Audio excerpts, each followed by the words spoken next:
Hey everyone, I'm Josh from Trafera, and today I'm going to show you the cornerstone of our approach to professional learning at Trafera, and that's the growth mindset. If you're not familiar with the growth mindset, you're in the right place, and I'm going to show you around here. So the growth mindset assumes that there are essentially two ways of viewing yourself. You could see your failures as simply the limits of your ability. This is what we call the fixed mindset. It believes that things are the way they are. They're not going to change. You might see other people's success and be jealous about it.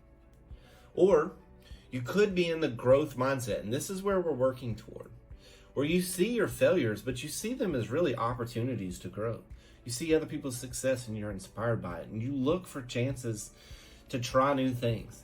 Now listen, I know it's the summertime. You're probably setting up on the beach somewhere, and I wish I was on the beach too. But this summer is a great chance to embrace the growth mindset for yourself and hopefully pass it along to your students in this coming school year.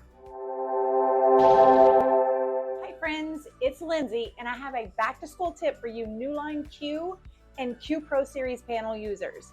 This is an app that is pre-installed on your panels, and if you're not playing with it, y'all, you're missing out. So it's called Newline Classroom Tools, and when you open it up, it's just a little window of widgets. There's a bunch in there, but I'm going to talk to you about my favorite three.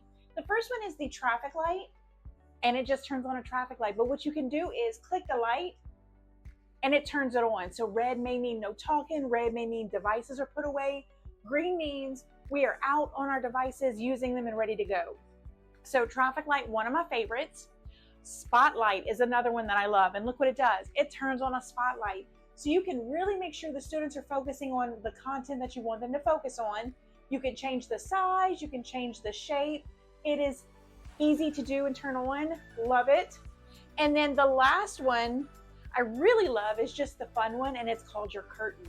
So the curtain will turn a curtain on and then reveal whatever you have behind it. So it's like, hey, I'm ready to do this. Let's see what we're talking about today. It's so much fun. So play with these tools on your panel, and what's great is when you open this app, it doesn't matter the source. If it's your computer, a document camera, those widgets are still available for you. So hope this helps. Have a great day. So now in Google Classroom for all users, you will see a tab that is Gemini for everybody. You do not have to have a premium or education license. There are all these tools for educators. I can see 16 or 17. When I hit show more, look how many I have. Look, I have to let go of my microphone to show you this. Look at all those tools. They are all there for you to use as a classroom user. I have one open, craft a compelling hook. I've already got it preloaded for us. So let's say I finish class early. I don't want to leave Google Classroom. I don't want to have to go figure out what I want to do with my students. We are studying dystopian literature in my 8th grade class. I'm going to do spark curiosity, but there's some preloaded prompts there.